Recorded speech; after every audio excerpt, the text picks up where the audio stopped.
কোটা বাতিল আন্দোলন যৌক্তিক একথা বলেছেন জাতীয় পার্টির মহাসচিব মুজিবুল হক চুন্নু। সকালে রাজধানীর কাকরাইলে জাতীয় পার্টির কার্যালয়ে হুসেইন মোহাম্মদ এরশাদের পঞ্চম মৃত্যুবার্ষিকীতে তার প্রতিকৃতিতে শ্রদ্ধা জানানো হয়। সে সময়ই তিনি এই মন্তব্য করেন। চুন্নু বলেন, কোটা যেভাবে আছে তা চলতে পারে না, সংসদে বিল তোলা হলে জাতীয় পার্টি ভূমিকা রাখবে। তিনি জানান, কোটা না থাকায় বিষয় এবং আন্দোলনে জাপার সমর্থন রয়েছে। বলেন, সরকারের উচিত আন্দোলনকারীদের দাবি মেনে নেয়া। বলেন, সরকারের ব্যর্থতায় দেশে ব্যাপকভাবে বিস্তৃতি লাভ করেছে দুর্নীতি। তিনি আরও জানান, দেশে দুর্নীতির বিরুদ্ধে কঠোর অবস্থানে জাতীয় পার্টি।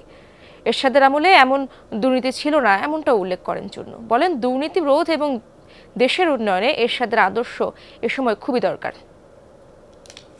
কোটার ব্যবস্থাটা নীতিগতভাবে কোটা যেভাবে আছে সেটা থাকুক, এটা জাতীয় পার্টি চায় না। যারা নাকি কোটার বিরুদ্ধে আন্দোলন করতেছেন, এটা যৌক্তিকতা আছে। এই যৌক্তিকতাকে মেনে সরকার ইচ্ছা করলে একটা বিল আনতে পারে, একটা আইন করতে পারে।